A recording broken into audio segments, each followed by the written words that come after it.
Welcome back to another FPS game tutorial, and in this tutorial I'm going to add sounds to our game with using OpenGL. So if you haven't seen the OpenGL tutorial, I suggest you go on and watch that, because I'm going to use the OpenGL whatever we write there, just so I don't have to type again, because I have already typed it once. I don't want to type it twice.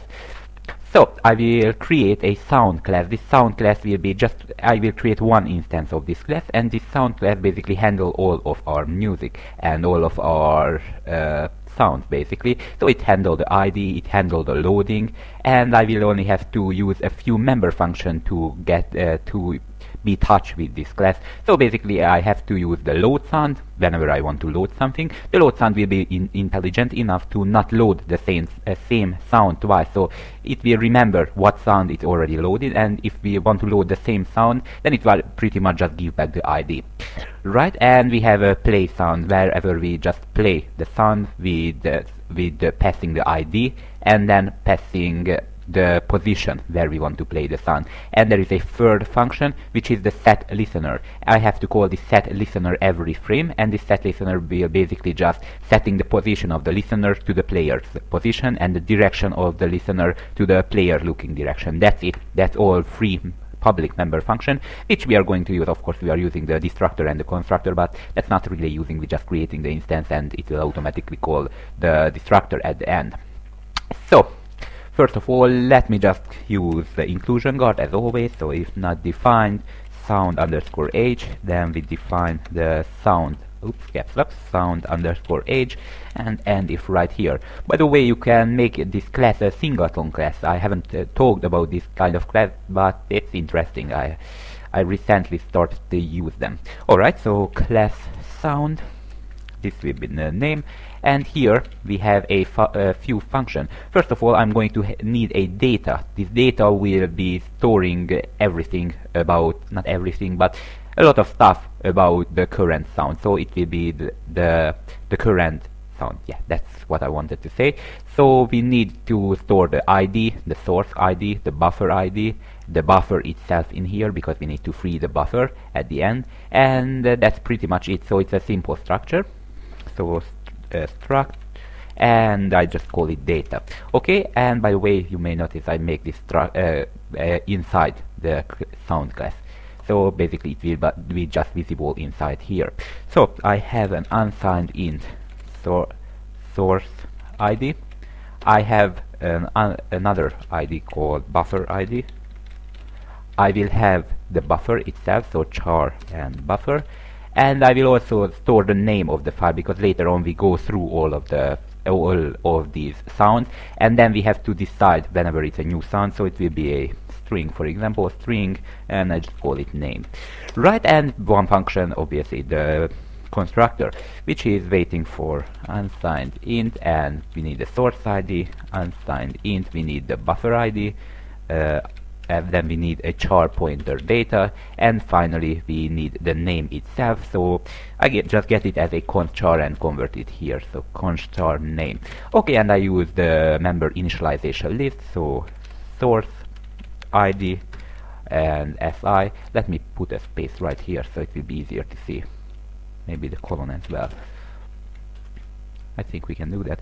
Okay, buffer ID bi, then the buffer is the D, and finally the name is the N. We don't have to worry about the conversion, because it will automatically convert this const char pointer, so a C style character, to the string, because the constructor of the string can do that.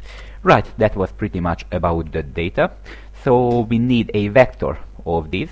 So std vector, of course we need to include the vector and a few other files. So include vector, we need to include the string because we already used that, so include string. We need to include the AL files, so the OpenGL files, al/al.h and al/alc.h, al/alc.h. Right, what else we need? We need the fstream, so include fstream to open up the wave file, and we need, and we probably, I'm not sure, later on if I find something I will get back here. So we need to store the data, and I don't know, call it sounds or datas, I call it datas. Okay, this will be all of the sound, this will start as empty. We need to store the context and the device of the ALC, so ALC context, and I just call it context, and ALC device, and I call it device. Oops, that's a pointer to the contact. I think these are okay. So we need to these two, this always needed in a OpenGL program, and I will also store a boolean flag. Oops, we are inside the structure still. Oops, sorry about that. It should be in the private or protected section of the sound right here. So right here in the private. Okay, I will also store a flag which is storing if it is a big endian, so is big endian, and later on we may use these flags whenever we are loading.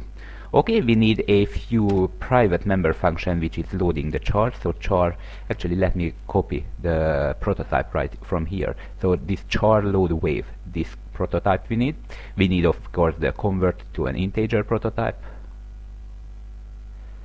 We need a convert to an integer prototype. I will copy those from here as well. So here it is, convert to int. And finally we need the isBigEndian function prototype. Okay, and I'm pretty sure these were all, the semicolon at the end, these were all private member functions, so let's make the public member functions. So public, and of course I start off with the constructor, so sound. This doesn't wait any parameter, and all which it does is basically fill up this ALC context and ALC device, so we can use it. Right, we need a destructor, so which is sound, and this will be just pretty much delete the context, delete the device, and delete all of the loaded sound. We need a load sound function, so it will return with the source ID once signed in, and I just call it load sound, and this load sound waiting for the file name obviously, which will be a const char file name, and it's pretty much enough. We don't really need anything else in here. Right, we need a delete sound in case if we want to manually delete, although I have never used that function in the other file which I am working in. So void and delete sound, but I will just implement it because later on we might want to delete the sound for some reason. And we want a play sound, void play sound. The play sound pretty much does what we expect, play the sound, unsigned int ID.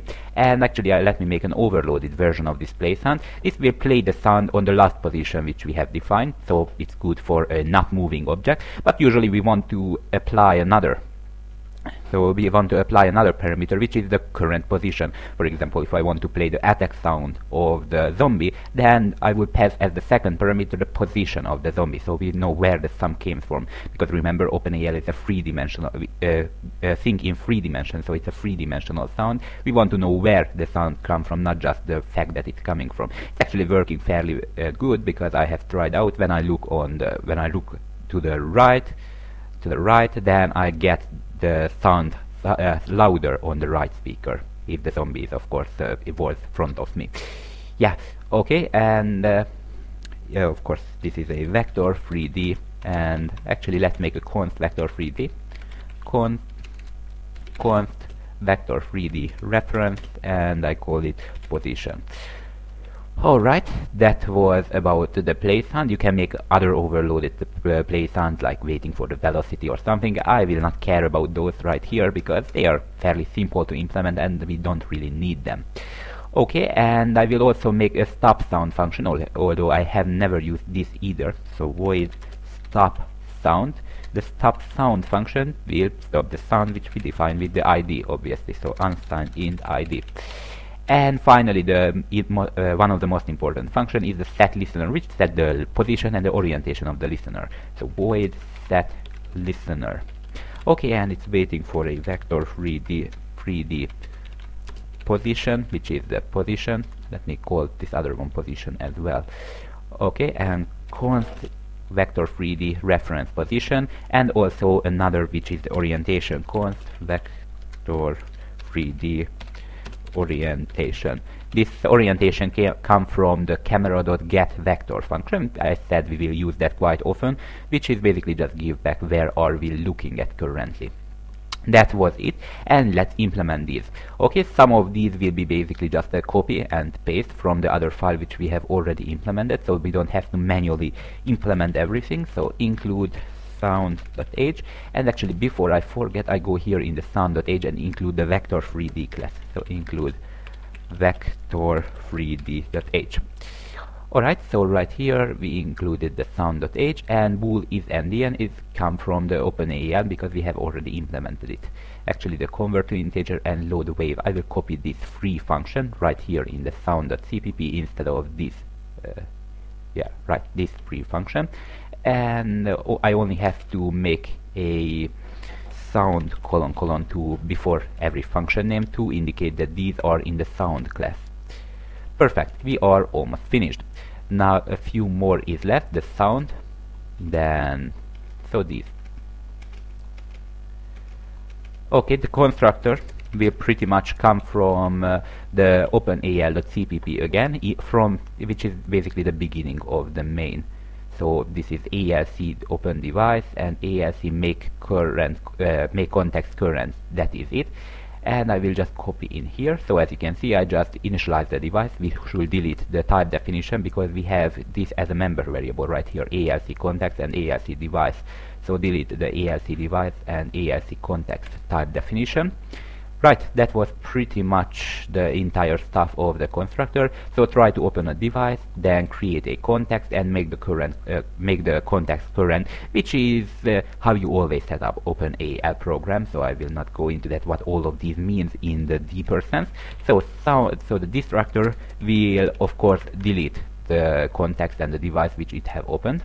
So let me copy those two function calls as well, ALC destroy context and ALC close device right here, and before it do that, it will free the loaded sounds and buffers.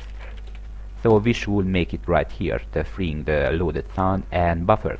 To do that, I will go through with a for loop this datas array. So for int I equals 0, I less than the datas dot size I plus plus, and I will delete this source and buffer. You know what? We don't need this unsigned. Later on you will see why we don't need it. For now, just use normal integer. Okay, so right here I go through all of the data and I will delete the source. So al delete source, if I remember correctly the function name, although I can't guarantee that. Let me check. Al delete sources, almost sources, and I delete the source, delete one source from the data's I dot source ID. So obviously I delete the source, and also I have to delete the buffer. So al delete buffers and one buffer from the data's I dot buffer ID.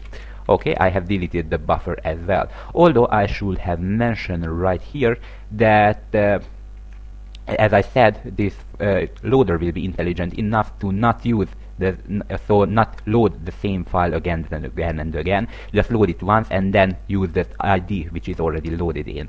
So I will set the buffer ID to -1. That's why we don't need the unsigned if it doesn't contain an original ID but contain the ID of another source basically. So if this data's I.buffer ID not equal to -1, I only delete the buffer then. So what I'm going to do is basically, if the buffer is already loaded, if the file is already loaded, then I use the same buffer ID, but instead I will put a -1 here as the buffer ID, because we don't really need to access this buffer ID. Another thing which I could do is make a boolean variable right here, like something like original buffer or something, and only if the buffer is original, so the buffer is loaded for this sound, I will delete it. Alright, so now I have go through that, and also I have to delete the buffer as well. So and I only delete the buffer only if it is an original buffer. So delete buffer right here, delete caps lock, delete buffer, and I have deleted the buffer. We don't care about the name, that will be automatic. So that was it. This is the destructor. Now the load sound function. The load sound function will pretty much just call the load wave function right here, which is load the wave file. So I need, first of all, we should determine if the buffer is already loaded. So I make an unsigned integer and source ID, because we definitely need a source even if the buffer is already loaded, because if the buffer is already loaded, then we just set it, maybe later on will be clear, and buffer ID. Okay, and this buffer ID, if the file is loaded, then this buffer ID will be the same as the buffer ID of the loaded file as we load the file. So I go through all of the data, so I less than data.size I++, go through all of the files, and if the name in here, so if the data's I.name is equal to the file name, so we already loaded this file, and the buffer ID, so data's I.buffer ID not equal to -1, then we find the file. So this data is already loaded, this buffer is already loaded, so we can just set the buffer ID equal to the ID here, so data's I.buffer ID, and we should set a flag in this case, so bool found equal to false, and here just set the found equal to true, indicating that we already find a file which is loaded with this name, so found equal to true. Perfect. And here I just check if we not found the file. Actually we should break it from here, there is no need to go through the rest of the loaded files. So if we not found it, then we basically have to load it. So I go again to the OpenGL.cpp file, and here somewhere, yeah, that's pretty much we need these. So the loading buffer data, yeah, to here, and we also need the load as well. So let me go back and copy that one line or two line which loads the file right here. So if not found, then we load the file,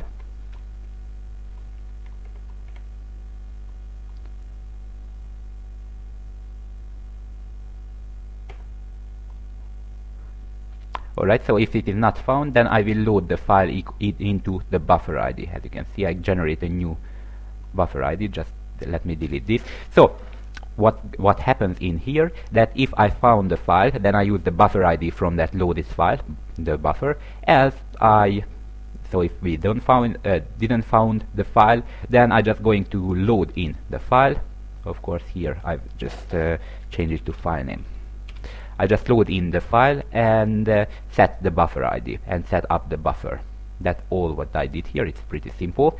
And then the next step is to actually apply it to the source. And to do that, I will just generate a new buffer, new source. So al gen sources, one source to the address of source ID. The source ID is right here declared here.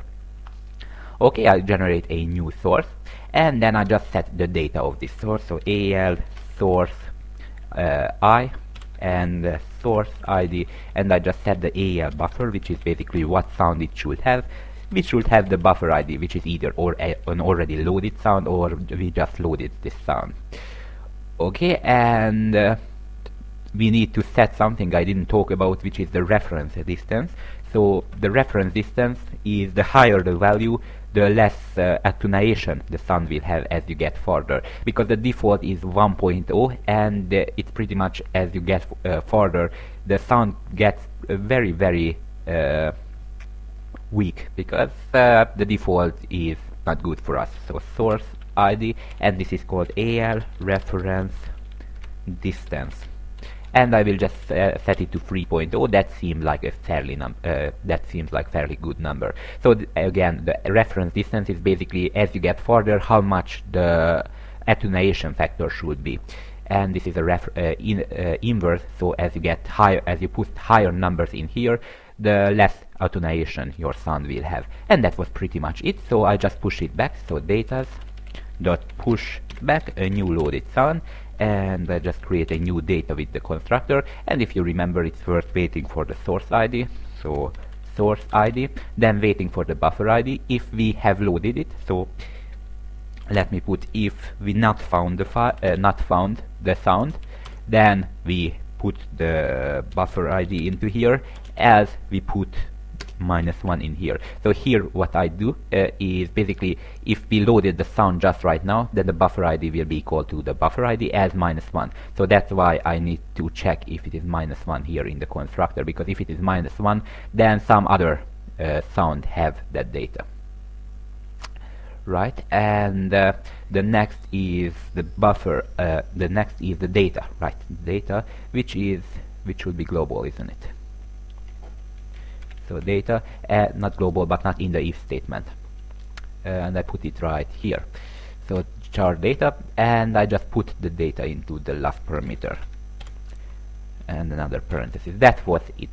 So actually we should make the data null, or actually it doesn't matter, because we have a garbage data if we didn't found the file. So actually if we found the file, the data has some random value. So let me make it equal to null at the default. Alright, that was it. So this was the hardest function among all. The delete sound, let me actually not implement this delete sound. It's basically the same as we will do in here. Delete the source and delete the buffer. But we don't need it. Play sound, okay, I will implement this one. That will be pretty simple, just al source play. This is the name, and we play the ID source. That was it. So it is just a simple function. We should copy this sound colon right here too, and here. So this is just a pretty much a function which replaces another function. Okay, play sound is as the second version. It's almost that simple, except I set the position as well.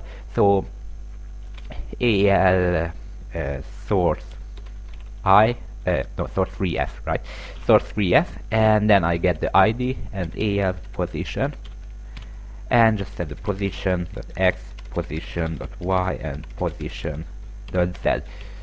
Right, that was it. So I get the, so at first I set the position of the sound and then play the sound. So then I put this here. That was it. The stop sound is again pretty simple. It just simple call the al source stop, stop, if I remember the function name correctly, ID. So it's again a simple function. And set listener, it will be a little bit more complicated, but then not complex. So it's complicated than stop sound, but it will not be as complex as, for example, load sound. So here what I do is first I set the position. That will be pretty simple. Al source, listener, al listener 3f, and set the position. So al position, it doesn't have a first parameter because there is only one listener, so we don't have to tell which listener. And just set the position.x, position.y, and position.z. Right, and we have to create an array, because as I said, the al orientation requires 6 floating point number, not so not 3 like the listener position. So let me make a float array, and I call it orientation. Okay, with 6 elements, and the first 3 will be the orientation. So orientation.x, orientation.y, and orientation.z.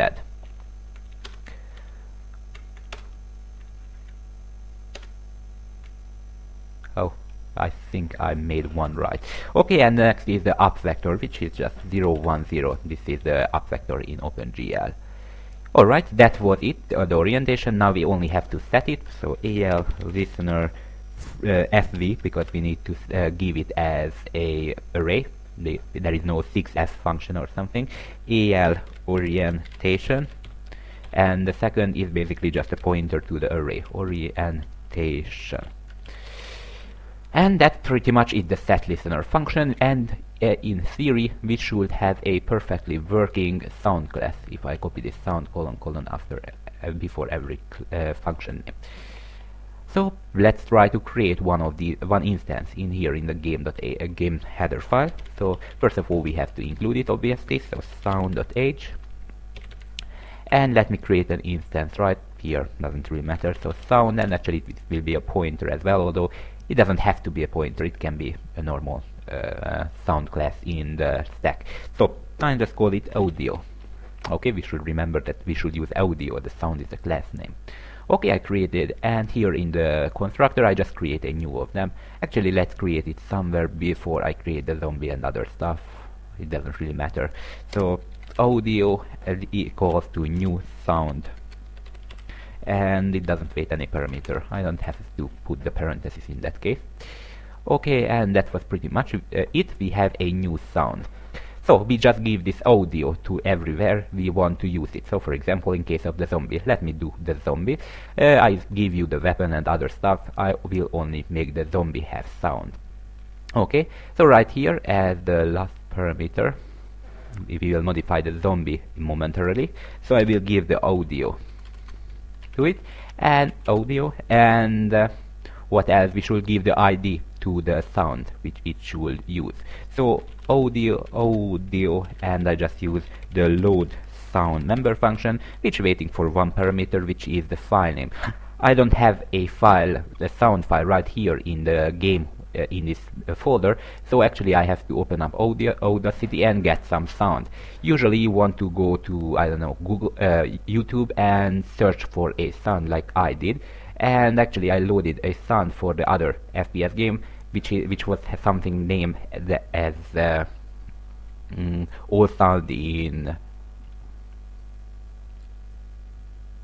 all sound in Resident Evil or something. Then you just want to put this sound into here. So for example, here you just put all the sound, and then just playing the sound and searching the part.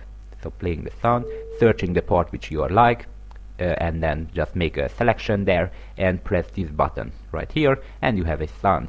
And then you can just move this sound to the beginning by using this right here. So move the sound to the beginning and use file, export, and export it out as a WAV file. Right here you can set WAV Microsoft signed 16-bit PCM. But I've already did that with the file which I have mentioned, the all sound in some zombie game, and I will just copy this sound into the game. So here it is in the data /zombie1, and here is one sound. This is the normal sound of the zombie, and here I have an attack sound as well.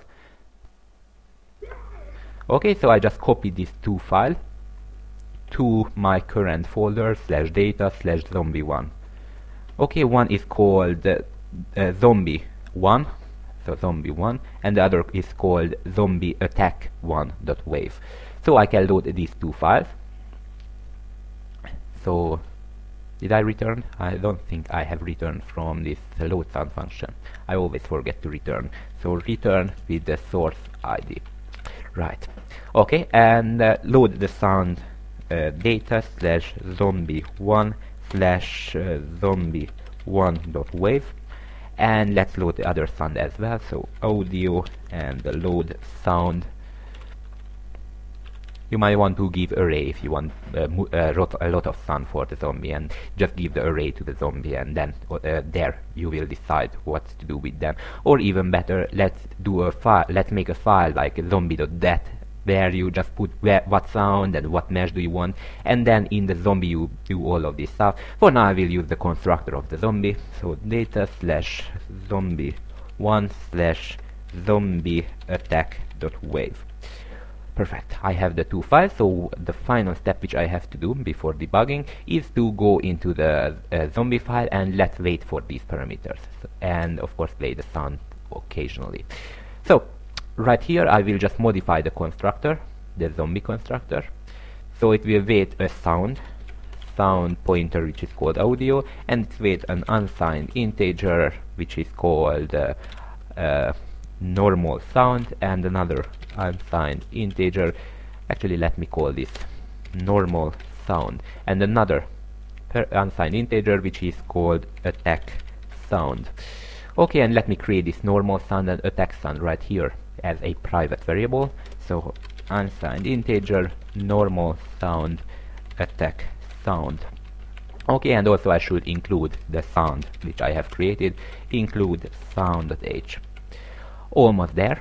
A few final steps are coming in, so I will copy this new parameters into the CPP file as well, because we have to let know the CPP file as well that we want to do another stuff in here. Okay, so the normal sound and attack sound.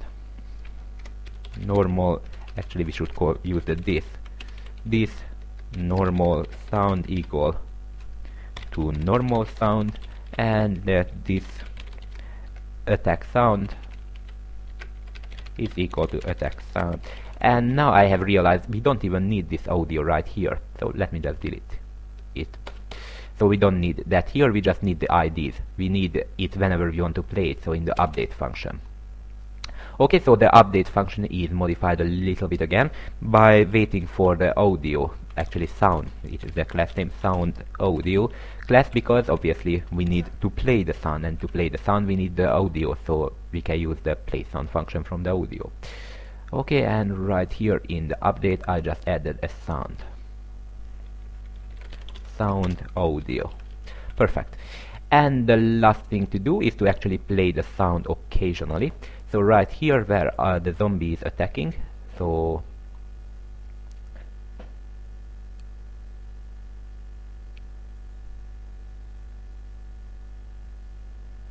right here, if if the zombie is attacking, then I just play the sound. So audio play sound, and I play the sound which is called normal zombie or something. Oh, normal sound. Yes, normal sound, and this will just play the music. But I don't want to again restart because I will not hear anything, because it has no time to actually play the audio, because it always starts again.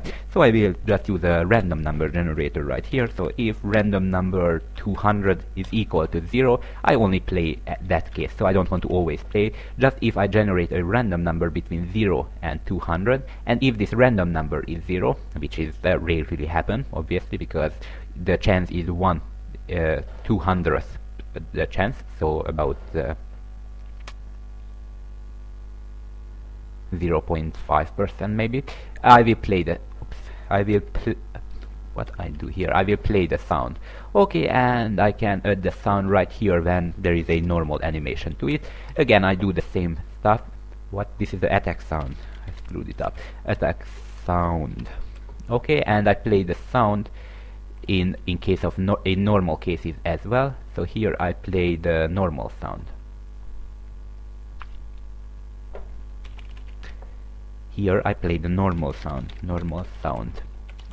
Right, and of course we can change how often should it use this sound by changing the number. For example, you might want to call the attack sound more often, so I do change this number to a lower number. And that was it. Also, you can add the sound whenever the zombie is died. And I just realized we have to put the second parameter, the position of the zombie. So just use cs.center. The cs is the collision sphere of the zombie, and here as well cs.center, because this is the second parameter, which is the position, if you remember from the play sound function. And that was it about the update function. I think we did everything correctly. And one final last thing is actually left is to set the listener position. So I go here in my update function, not in this way, but by scrolling. Okay, update function, and here somewhere set the position or set the listener position. Doesn't really matter where. So audio and set listener. This is the position of the listener, and if you remember, it's waiting for the position and the orientation. So I use the player1 and cam.get position maybe, and player1, and I get the camera. Player1 get the camera, and I use the get vector, which is basically the direction where the camera is looking currently. Yeah, that's pretty much it. I'm pretty sure we are finished, so let's try to compile it. I get a terminal, and I type it G++, everything, LSDL, LGL, LGLU, and we need also the L OpenAL. We need the networking, which is L SDL _net, we also need the LSDL underscore image. Yes, pretty much it. Did I set the easel now to false? Yep, I did.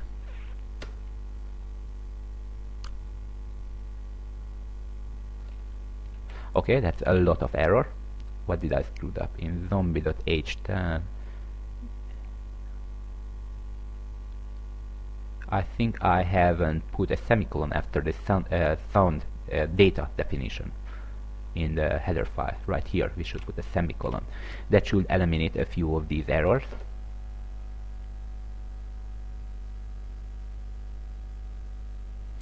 But not too much. Alright, and here in the sound.h, actually I make a variable called isBigEndian right here and a function with the same name, so let's just delete this boolean value, we don't even use it. And of course in the game.cpp, whenever I call the update, whenever I push the zombie back, I have to delete the audio from there too, because we don't need it here. But for the update I have to pass this audio, so zombie update, zombie update. Here I should pass the audio for the last parameter, which is the last parameter. This is it. So I just pass the audio right here, and that should again solve a few of the problems. And then I have to go to the camera and check if I use get location or something. Get location, not get position.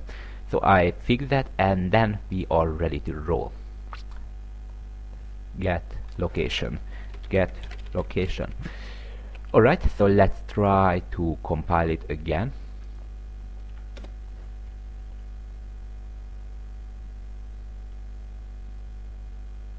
Another semicolon after the class name should eliminate a few of the errors. In the constructor I left this return 0 in here, which is actually, we should delete this return at all. And also I haven't included the cstdlib C-string header file, so this str and cmp is not found.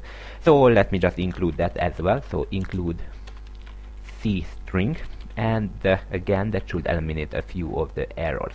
Let's see what else in 73. A little problem here. I call orientation my vector as well and as my array.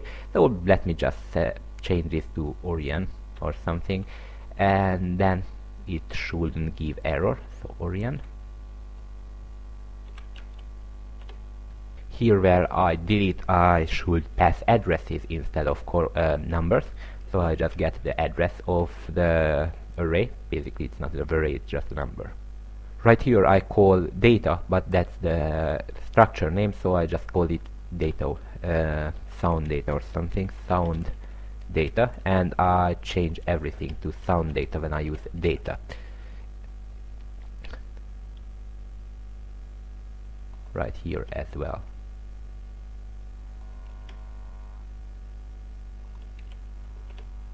Forget the parentheses here at the size, and also I need to use data's i.buffer instead of just buffer.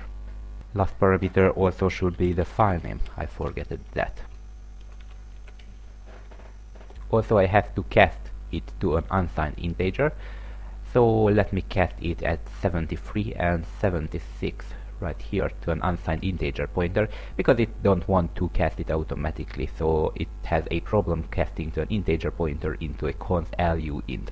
Now if everything goes as planned, it should compile, and then we can run it.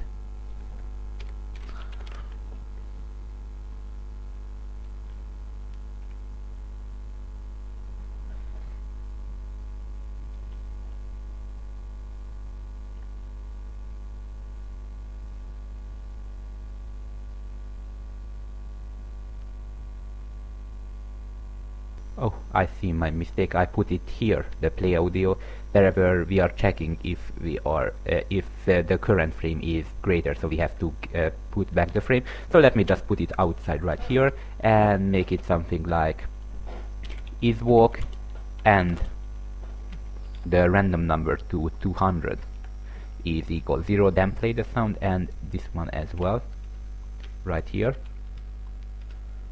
So if is attack and the random number to 100 is equal to 0, then play the attack sound instead of only playing the sound whenever we are rewinding the frame. So let's see now, and also I should delete the sound as well in the destructor audio. And now if I compile and run, alright, it's working, although the sound is a bit rare, so we might want to increase that 200 and 100, but it's definitely working.